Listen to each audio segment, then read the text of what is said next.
కానీ ఇప్పటికి 80 గంటలు అయింది టెలికాస్ట్ అయినా కూడా ఖండించలా.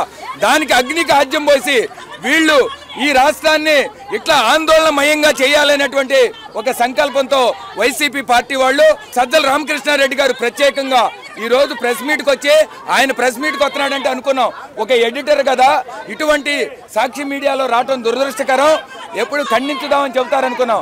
ఆయన వచ్చి ఏం చెప్తున్నారు, ఈ ఆందోళన చేసే వాళ్ళంతా సంకర తెగకి చెందిన వాళ్ళు. అంటే సంకర అంటే మీనింగ్ ఏంది? ముస్లిం, దళిత, బడుగు, బలహీన మైనార్టీ వర్గాలందరూ కూడా సంకర తెగల్లాగా కనపడుతున్నారా సజ్జల రామకృష్ణారెడ్డి గారు అని అడుగుతున్నాం. నిజంగా ఇది ఎంత దుర్మార్గమైనటువంటి మాటలు. పిచాచాలు రాక్షసులా ఇక్కడ ఉంది. ఏం మాట్లాడుతున్నారు మీరు? అంటే మీకు అధికారం కోల్పోవచ్చు, ప్రజాస్వామ్యంలో అధికారం రావచ్చు, అధికారం పోవచ్చు, కానీ భాష మీద పట్టు లేకుండా నోటికి ఎంత అసభ్యకరమైన మాటలు వస్తే అంత అసభ్యకరమైన మాటలు మాట్లాడబాకండి.